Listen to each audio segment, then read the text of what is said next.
kembali lagi bersama saya Agung Surya Gumelar dalam acara Beyond Election Podcast edisi Idul Adha. Jadi selamat menunaikan Idul Adha, hari besar hari raya Idul Adha untuk umat Islam terutama ya. Karena di hari raya Idul Adha ini umat Islam semuanya merayakannya seperti itu. Dan umat-umat yang lain juga ikut merayakan juga. Tidak maksudnya ikut-ikut bersama saja merasakan merasakan auranya gitu, merasakan sensasinya, kebahagiaannya gitu. Ya, karena di Idul Adha ini biasanya identik dengan yang namanya pemotongan atau hewan kurban. Nah, itu yang kita akan bahas. Bersama dengan Pak Doni. Halo teman-teman, gimana bro? Ya Pak, sapi udah dipotong udah. Apa yang dipotong? Justru pemotongan kurban itu kan fokus bagi-bagikan. Iya. Kegiatan sosial Idul Adha ya seperti tradisi ya. Tradisi dari zaman Nabi mungkin Pak ya. Iya. Umat Islam dari dulu sampai sekarang tetap menjalankan hal itu karena itu sangat diwajibkan. Iya benar. Suatu hari besar umat Islam ya. Menurut Bapak bagaimana Pak? Apa yang bisa kita ambil dari momen Idul Adha ini Pak? Ya. Kalau dari momen Idul Adha kita coba ini ya bahas dari sisi pendidikannya Bung. Betul. Karena kalau dari sisi syariatnya ya jujur aja itu bukan kompetensi kita gitu. Betul. Kalau dari sisi pendidikannya saya melihat bahwa hari raya Idul Adha ini memiliki makna gitu. Kita harus melepaskan kemelekatan kita pada duniawi. Nah, karena apa? Karena ketika kita menaruh dunia di hati kita, kadang hal ini membuat kehidupan kita itu semakin runyam. Mengapa saya bilang semakin runyam? Betul.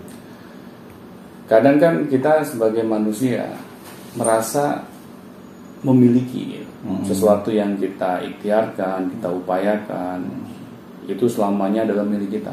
Akan kekal. Padahal kita nggak sadar gitu. Pada suatu saat nanti kita akan berpisah dengan mereka.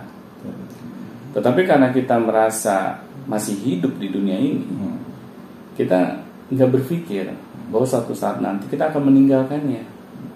Nah, tetapi masalahnya di sini nafsu bermain. Betul. Kadang ketika kita dikalahkan oleh nafsu, kita beranggapan apa yang kita miliki ini harus kita pegang erat selamanya.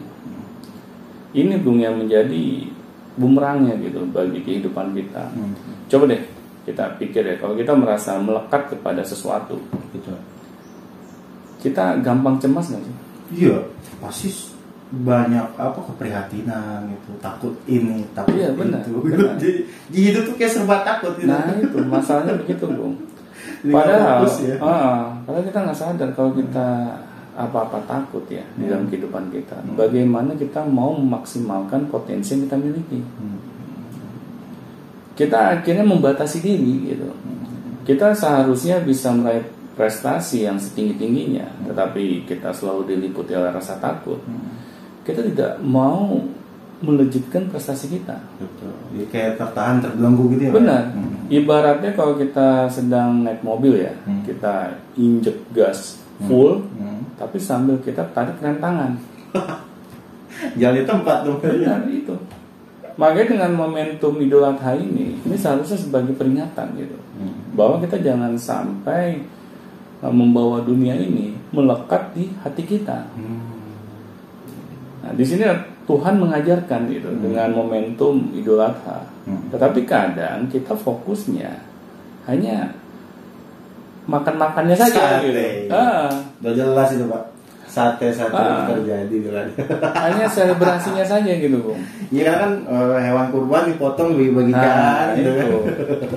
Fokusnya hanya ke arah sana. Iya. Kita lupa memetik esensinya. Iya, betul. Nah di sini kadang hari raya itu hanya sekedar numpang lewat gitu.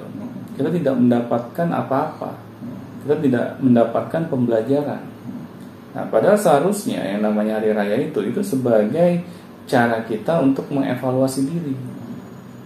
Bagaimana nih kehidupan kita setahun kebelakang ini?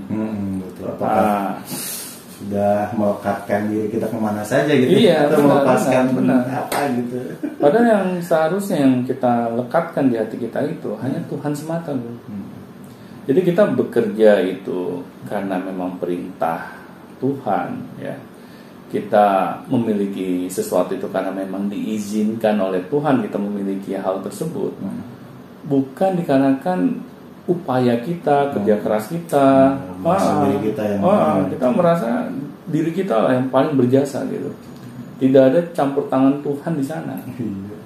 Nah, padahal pernah nggak kita merasa gitu, kita sudah berupaya, bekerja keras, kok hasilnya sulit ya kita dapatkan gitu. Ya katakan bukan merendahkan suatu profesi ya Pak ya. Iya benar. Kayak misalnya ada orang yang bekerja 9 jam dan ada misalnya di kantor gitu dengan pendapatan misalnya katakanlah 10 juta gitu kan. Dan ada juga orang yang bekerja di luar kantor misalnya pedagang 9 jam juga dapatnya cuma 1 juta. Padahal sama-sama 9 jam. Nah, benar. Nah, di situ aja kan kita bisa memetik pembelajaran bahwa yang namanya rezeki itu meskipun upayanya sama, hasilnya bisa berbeda. Nah, di sini lah wewenang Tuhan gitu. Mengapa sih kita bisa ditempatkan di kantor itu? Kenapa sih kita bisa ditempatkan menjadi seorang pedagang itu? Itu kan sesuatu yang kadang kita nggak tahu gitu. Nggak kita pikirkan ya. Asal usulnya bagaimana gitu. Nah, di sini Gung, makanya banyak rahasia-rahasia Tuhan itu dibocorkan itu di momentum hari raya ini gitu. Agar apa? Agar manusia itu berpikir gitu. Jadi jangan sampai kita terlalu sibuk dengan euforianya. Yang kita beranggapan bahwa hari raya ini ya kita harus bersenang-senang. Nah, di sini akhirnya kita lupa gitu dengan pesan yang ingin disampaikan. Nah, seharusnya momen Idul Adha ini loh, ini adalah momen yang sangat penting gitu.